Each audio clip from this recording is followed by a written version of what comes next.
Assalamualaikum warahmatullahi wabarakatuh. Perkenalkan, saya Nezia Rizka Putri. Pada kesempatan kali ini, saya akan membahas mengenai peran gender dalam pendidikan. Nah, hal yang pertama yang akan saya bahas yaitu mengenai gender.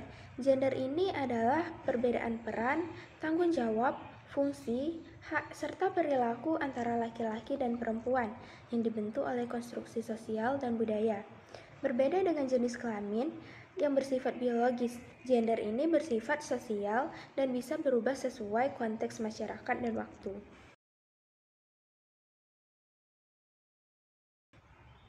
Adapun konteks gender dalam pendidikan, dalam dunia pendidikan, gender merujuk pada bagaimana peran dan identitas laki-laki dan perempuan diberlakukan, diakui, atau bahkan dibatasi oleh sistem pendidikan, baik dalam hal akses, partisipasi, kurikulum, maupun hasil belajar. Pendidikan yang responsif gender bertujuan untuk menghapus diskriminasi berbasis gender, memastikan kesetaraan antara laki-laki dan perempuan, serta menciptakan lingkungan belajar yang inklusif dan adil. Pendidikan yang setara bagi semua gender sangat penting untuk menciptakan masyarakat yang adil dan inklusif. Nah, melalui pendidikan, individu dapat mengatasi stereotip gender, meningkatkan kesadaran akan kesetaraan, dan mempersiapkan diri untuk berkontribusi secara maksimal dalam berbagai aspek kehidupan. Adapun contoh-contoh peran gender dalam pendidikan bisa kita lihat yang pertama dalam ketimpangan akses pendidikan. Nah, masih banyak wilayah, terutama daerah pedesaan atau yang tertinggal, anak perempuan seringkali memiliki akses pendidikan yang lebih rendah dibandingkan anak laki-laki. Nah, ini bisa disebabkan oleh berbagai faktor, seperti norma budaya dan agama yang menganggap pendidikan tidak penting untuk perempuan. Prioritas ekonomi keluarga, di mana jika harus memilih, orang tua akan lebih memilih menyekolahkan anak laki-laki karena dianggap akan menjadi tulang punggung keluarga. Ada pernikahan dini yang menyebabkan anak perempuan harus putus sekolah. Tugas domestik seperti membantu ibu mengurus rumah atau adik-adiknya.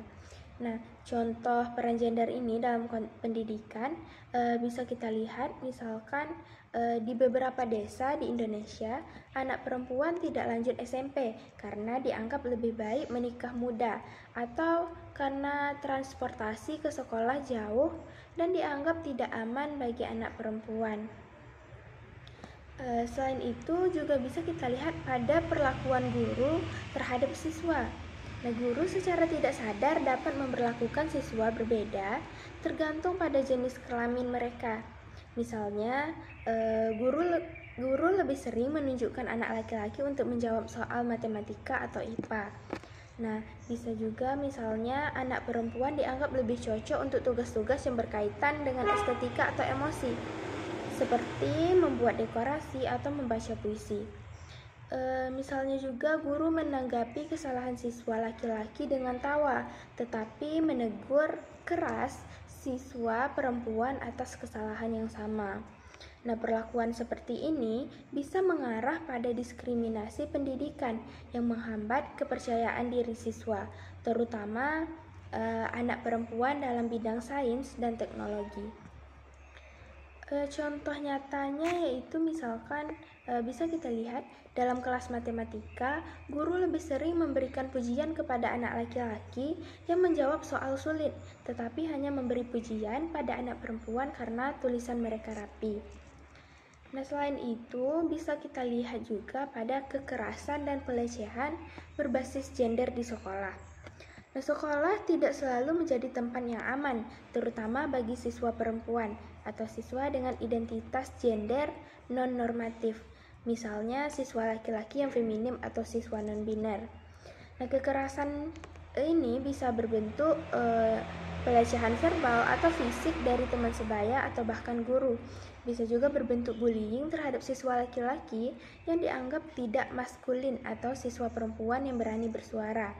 Bisa juga dilihat pelecehan seksual, baik secara langsung maupun melalui media sosial. Nah, sayangnya banyak kasus kekerasan ini tidak dilaporkan atau tidak ditanggapi serius oleh pihak sekolah.